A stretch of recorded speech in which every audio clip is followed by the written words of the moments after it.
so much for doing this morning, William. William, could you just start by simply telling us who you are and telling us what your role is? I'm a young guy in Eastern Victoria. Have done a fair bit of travel and volunteer work around the world as a carpenter. My background is obviously carpentry and firefighting.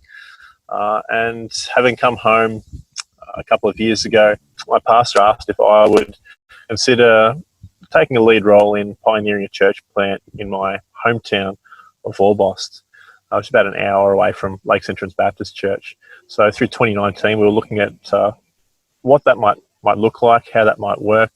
We're generally thwarted in every attempt to actually start something until New Year's Eve, when the bushfires came through. Yeah, it made a big mess. I'm not firefighting this season. I stepped away from that, wanting to be more available to help in the community, and this has opened up. And we were able to step straight into a bushfire recovery role, helping people who have been affected by the fire. So we've called it a community chaplain role, just to try and get away from a pastor or assistant pastor and make it a little more neutral. What that looks like is basically going out and visiting people when we're able to, where I'm able to. Obviously, COVID-19 is adding some complexity to that. But people are just really appreciating having someone come through, someone to talk to, someone to help out. I've been out falling trees and people's properties, helping clean up burned materials and just listening as they tell their story. What do you notice about the needs of people that you encounter as you go out into the community? As I've offered to help people, a lot of them have said, "Oh, what will you help with?" I said, "Well, I'm not going to tell you what you need, but if you're able to tell me what you need, then I'll see what I can do to help." And that has been everything from fixing fences for someone's ostriches to try and keep them contained, to more normal fencing for cows, to hay for cows, to just helping clean up. Some people are just so overwhelmed by the mess around them. The cleanup organisations are doing stuff now, but it's April. This all happened back at the start of January. We're nearly 4 months in, and people are just so demoralised by the mess that they see around them, and they can't do anything about it. So the motivation that it gives them to have someone come alongside, give them a hand, or even just someone to talk to, that's been a big part of it. Tell us a little bit about the Lakes Entrance Baptist community and the churches who are involved in supporting your role. Yeah, Lakes Entrance Baptist is, I suppose, a fairly small church, a bit under 100, sort of 60 to 80 people on an average Sunday.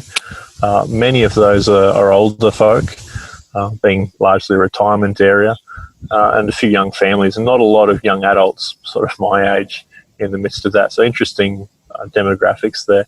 But many of the older retired folk are returned missionaries, and so the church has a strong missional focus. We're very community minded, very conscious of our role in God's world, to reach out and to serve people, and that's been great. They've been very supportive of me over the last 10 years in my various international endeavours, and were unanimous when they said, "Look, let's get behind Will and help him, support him in doing something in Orbost."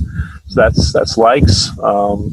And the other churches involved are New Hope. You guys have been fantastic. I haven't had a lot to do with you directly, but the support coming in through Lakes Baptist has been great. The Baptist Union, both as we've looked at church planning and more recently as we've looked at bushfire recovery, have been fantastic. Really good support, not telling us what to do, but giving us opportunities and helping us find what might be the best thing to do. And there are a variety of other churches as well. William, tell us one specific story. Feel free to change the name, so it's not identifiable, but tell us one specific story of an encounter that you've had with someone as a community chaplain. We'll call him Frank. It's not his name, but I'll call him Frank.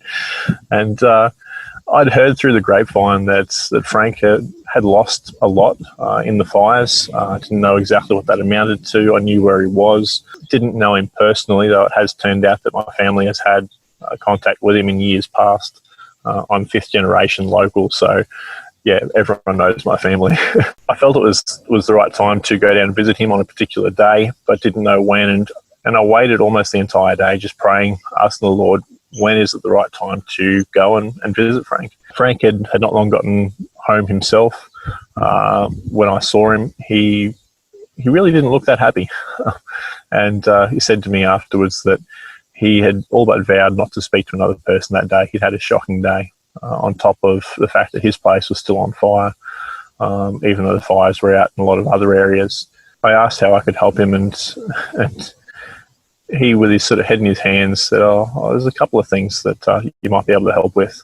And he went and showed me a couple of different needs. One, getting some help with getting power connected to part of his property. The meter box had been burned, but that particular structure was intact. And also getting some fencing secured for his livestock. And so through the church, we were able to do both of those things. And he had gone away for a couple of weeks just to get some space, and he came back and was just absolutely amazed that I'd been able to get involved and do these things. He was so encouraged, beyond the fact that he said he'd like to come to church at some point. He said in his own words that he's lost, he's searching, he's tried everything the world says you're meant to try, and none of it's worked. It's all just empty. These are his words. I couldn't have said it better myself. And he said, look, I've really appreciated your help, and I'd like it if this friendship would continue beyond the fires. So I'm still in touch with him, and look forward to seeing where that goes, how we can help him in the future. William, tell us about the impact of COVID-19 after the fires on the people that you're caring for. One particular lady, when I called her to see how she was going, she said, look, I haven't gotten over the fires yet. I'm not ready for this. Can we press pause? Just hasn't found her feet yet. And I think that really speaks for a lot of people. They're still trying to get access to resources. They're trying to make sense of their world. The mess that they're in emotionally, they really need other people around them for support. And it's difficult to get other people around you when you're not allowed to have other people around. I did a crash course in what is trauma with Samaritan's Purse, or Billy Graham evangelists, some time back when this all started. And they said 70% of people you meet will already be on the verge of a personal crisis before this disaster. And I think that's very true of everyone I've met. So many people I talked to the fire and now the virus are just one more thing on a long list of already very painful factors in their story. And they're just getting buried deeper and deeper. And hopefully, by God's grace, we can go and dig them out piece by piece. But yeah, it's not making life any easier. Finally, I just wanted to say we are so praying for you here at New Hope.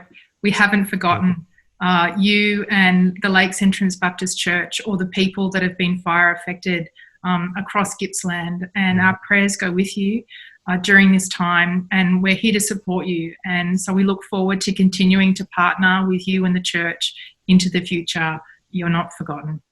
Thank you very much. And I will very gladly pass that message on to others who feel like they are. Yeah, fantastic. Well, thank you so much for your time this morning, William. Thanks, Katrina. Bless you.